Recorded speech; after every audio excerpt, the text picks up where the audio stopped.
अस्सलाम वालेकुम व्यूवर्स, आज हम आपके लिए लेके आए हैं पोटैटो फ्राइज़। ये बहुत ही टेस्टी होंगे और 20 रुपए में ही तकरीबन तैयार हो जाएंगे। और ढाबा स्टाइल ये पोटैटोज़ हम आपको बनाना सिखाएंगे। इसके लिए मैंने जूलियन कटिंग में आलू काट लिए थे। आधा किलो मैंने आलू लिए थे। इसमें हाफ़ टेबल स्पून मैंने डाला है नमक, हाफ़ टेबल स्पून हम इसमें डालेंगे पिसी हुई मिर्च और 1/4 टेबल स्पून इसमें डालेंगे कुटी हुई मिर्च। हाफ़ टेबल स्पून हम इसमें हल्दी पाउडर ऐड करेंगे कलर के लिए। 1/4 टेबल स्पून हम इसमें डालेंगे ज़ीरा पाउडर। 1/4 टेबल स्पून इसमें सूखा धनिया डालेंगे साबुत।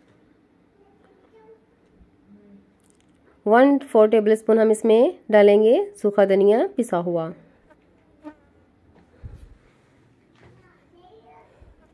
अब हम इसको अच्छी तरह से मिक्स करेंगे।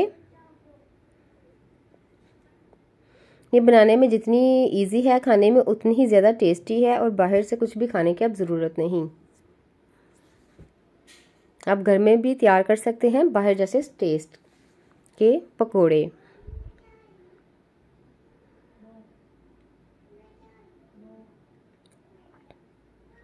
अच्छी तरह से हम इसको हिलाएंगे और इसके बाद हम इसमें जो चीज़ ऐड करेंगे उससे ये बहुत ही क्रिस्पी और खस्ता बनेंगे।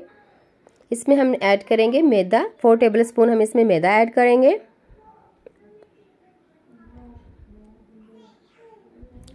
इससे इसका फ्लेवर भी बहुत ज़्यादा डेवलप होगा और इसमें अच्छा फ्लेवर आएगा और खस्ता ये हो जाएंगे। जैसे हम बाज़ार से खाते हैं वैसे ही तकरीबन इंशाल्लाह वैसे ही तैयार होंगे माशाल्लाह से। यहाँ पे हमने मैदा डाल के अच्छी तरह से हम इसको हिलाएंगे।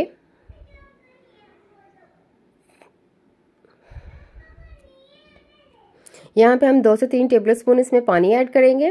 पानी का हम कम से कम इस्तेमाल करेंगे। इससे ये होगा कि ये जो हमारे पकोड़े हैं ये अच्छे खासे खस्ता और बहुत ही यमी किस्म के तैयार होंगे।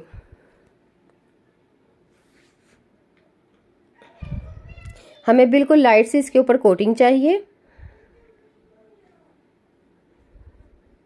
ये देखें अच्छी तरह से हमने अब इसको मिक्स कर लिया है। अब हम इसमें और ये देखिए अच्छी तरह से हमें इसको इसी तरह की कोटिंग करनी है। ये हमारा जो मिक्सचर है वो तैयार हो चुका है। यहाँ पे हमने एक फ्राई पैन सॉस पैन में ऑयल डाल के रख दिया था जो कि हमें बिल्कुल मीडियम फ्लेम पे छोड़ देंगे इसको। और ये देखें अच्छी तरह से पहले थोड़ा सा डाल के हम चेक करेंगे कि इसका टेम्परेचर कैसा है।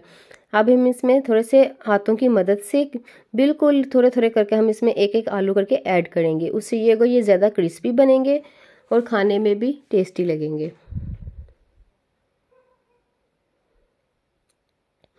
अच्छी तरह से पूरे सॉस पैन में हमें थोड़े थोड़े आलू करके एक एक करके इसमें ऐड करते जाएंगे।